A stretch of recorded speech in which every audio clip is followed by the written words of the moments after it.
June 1947. Strait of Malacca. A series of frantic SOS messages crackle through the radio waves, picked up by several ships. The message is chilling: all officers including captain are dead. I die. When rescuers finally boarded SS Ourang Medan, they found a scene from a nightmare. The entire crew was dead, their bodies frozen in positions of absolute terror, eyes wide open, teeth bared, pointing at an invisible enemy in the sky. There were no wounds, no signs of struggle, and no survivors. Then, without warning, the ship exploded and sank, taking its secrets to the bottom of the ocean. Today, we sail into the heart of the Malacca Strait to uncover the truth behind the ship of death.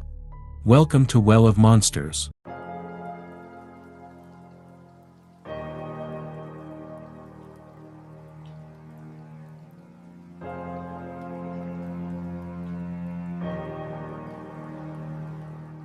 When the boarding party from Silver Star finally pulled their lifeboat alongside the massive, rusting hull of Ourang Medan, the first thing that hit them wasn't a sound, but a crushing, unnatural silence.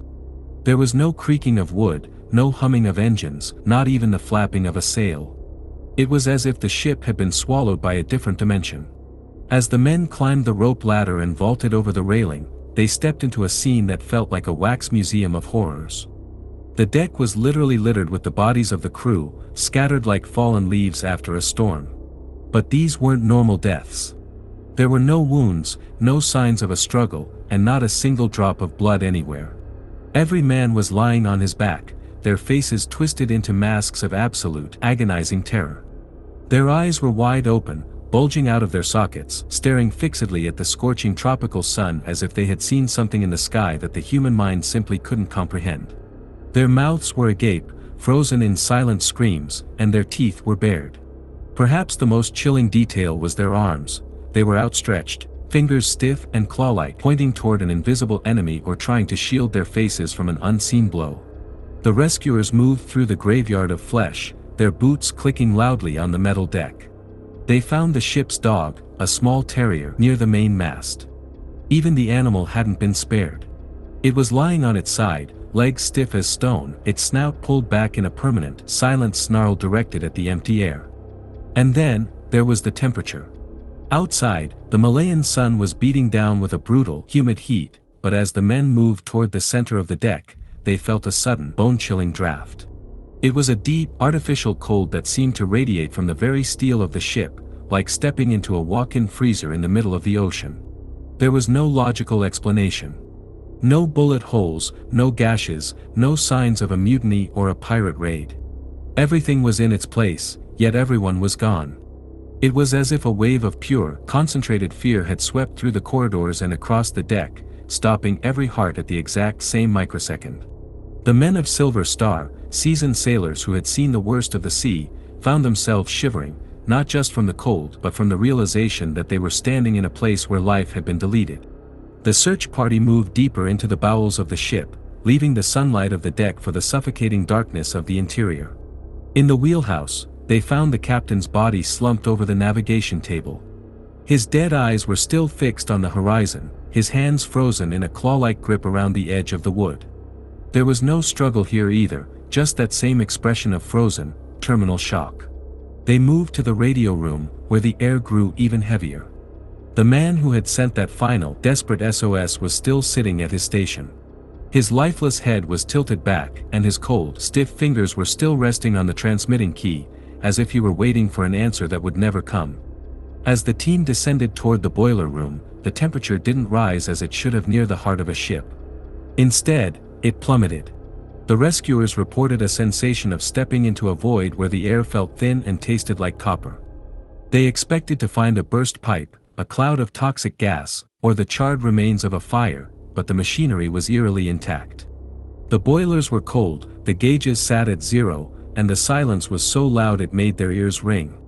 It was here, in the guts of the vessel, that the sailors began to feel a growing sense of dread. They felt watched.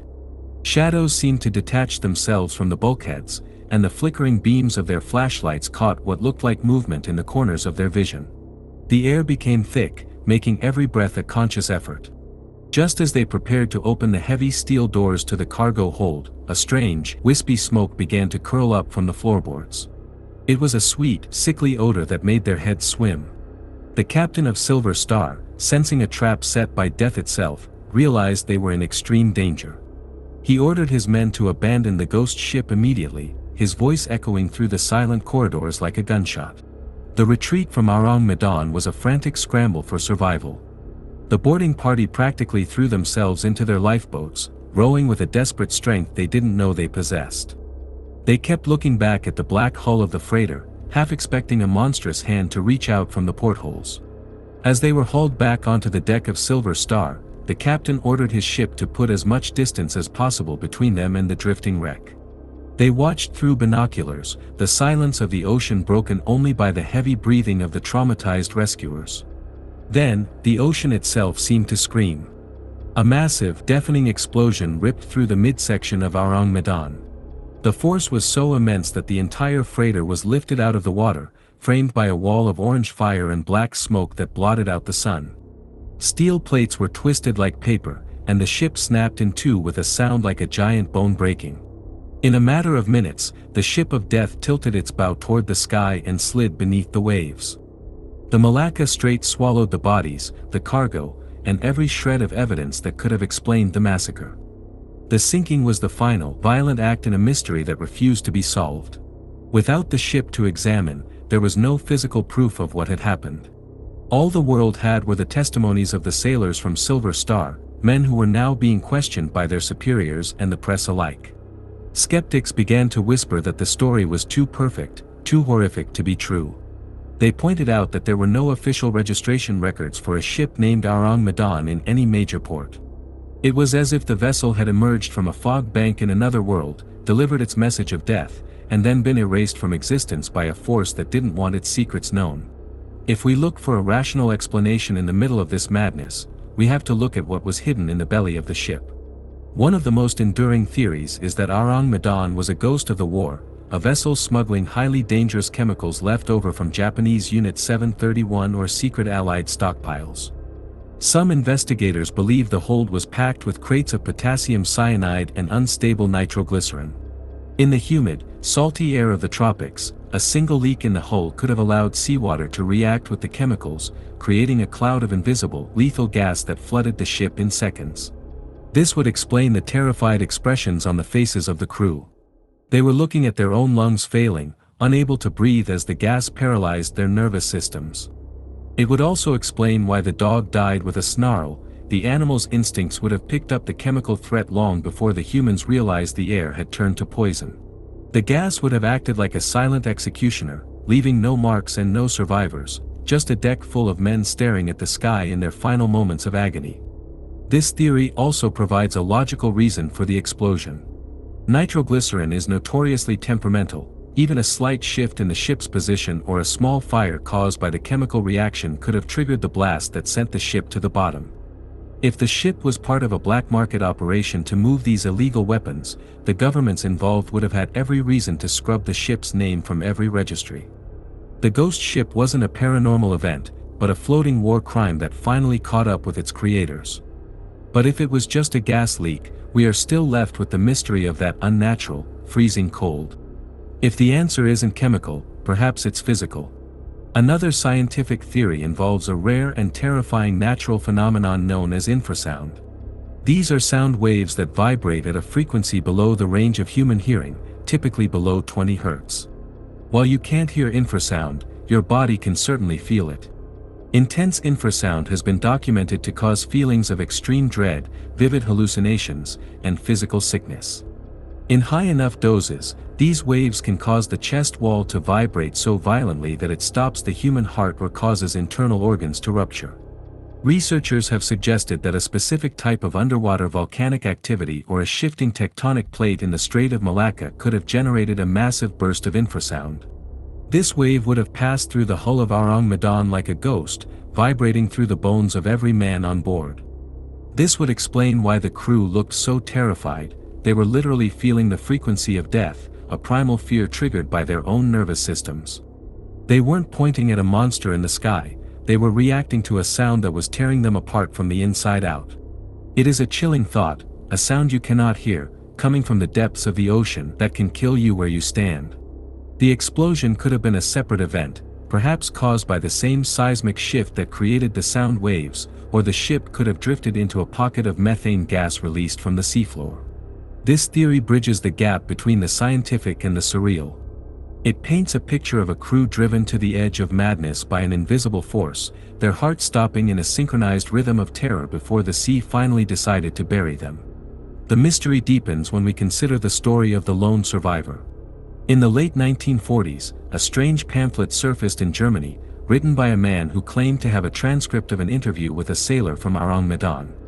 According to this account, a man was found drifting in a lifeboat near the Marshall Islands, thousands of miles from the Malacca Strait. He was emaciated, half-mad, and terrified. He told a story of a cargo so secret and so lethal that the crew was never told what they were actually carrying in the dark corners of the hold. The survivor claimed that he escaped the ship just as the first of his crewmates began to fall. He described a heavy, sweet-smelling mist that began to rise from the vents, and the sound of men screaming in rooms they couldn't escape. He watched from the water as the ship became a tomb, drifting silently under the moon. This story is often dismissed by historians as a fabrication, a piece of yellow journalism designed to sell papers. But it adds a layer of human tragedy to the legend. If there was a survivor, why was his story kept so quiet for so long? Many believe the man from nowhere was a real person, but his testimony was treated as a threat to national security. If Ourang Medan was indeed a laboratory on water, testing biological or chemical agents in the remote reaches of the Pacific, then the crew were nothing more than expendable test subjects. The survivor didn't just escape a ship, he escaped a cover-up. His story remains a haunting footnote, a reminder that in the shadow of the Great War, many things were done in the name of science that the world was never meant to see. We cannot ignore the theories that lean into the impossible. The position of the bodies, every man pointing toward the sky, has led UFO researchers to propose a much more cosmic explanation. They argue that Ourang Medan might have had a close encounter with an unidentified aerial phenomenon. A massive electromagnetic pulse or a direct energy weapon from a craft hovering above the ship could have stopped the engines and the hearts of the men instantly. This would account for the bulging eyes and the expressions of shock, as the crew looked up at something that defied the laws of physics. Then there are the cold spots. The rescuers from Silver Star were adamant that the air inside the ship was freezing, despite the tropical heat. In paranormal research, sudden drops in temperature are often associated with high-intensity hauntings or tears in the fabric of reality. The Strait of Malacca is one of the most haunted stretches of water on Earth, a graveyard for thousands of ships dating back centuries. Could Ourang Medan have sailed into a cursed patch of ocean, a place where the barrier between our world and the next is thin? While science looks for gas leaks and sound waves, the local fishermen in Malaysia and Indonesia tell different stories. They speak of sea monsters that rise from the trenches and vengeful spirits of the deep that guard the ancient shipwrecks. To them, Ourang Medan wasn't a mystery to be solved, but a warning to be heeded. Whether it was a visit from another world or a collision with the spirit realm, the ship remains a testament to the fact that there are things at sea that we are not meant to understand. Perhaps the most frustrating part of the Ourang Medan case isn't the death of the crew, but the disappearance of the ship itself from history.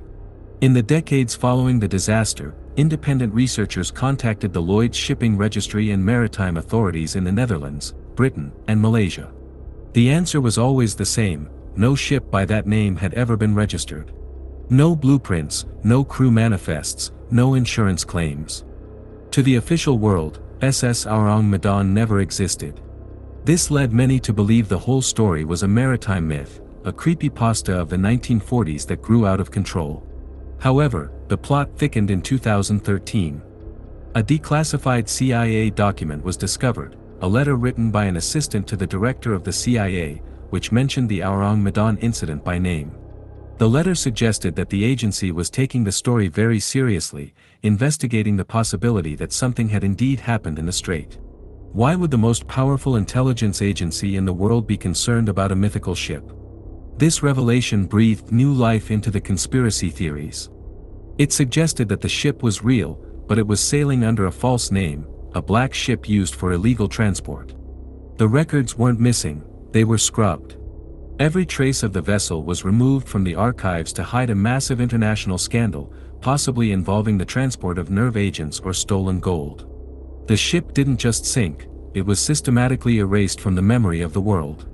When you realize that governments can make a 5,000-ton steel freighter disappear from history, you have to wonder what else they are hiding at the bottom of the ocean. The story of Ourang Medan remains the ultimate maritime cold case.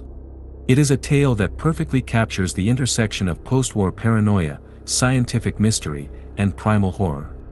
Whether the crew was killed by a secret cargo, a freak natural phenomenon, or something from beyond our understanding, the image of those men frozen in their final moments of fear remains a powerful symbol of our own fragility.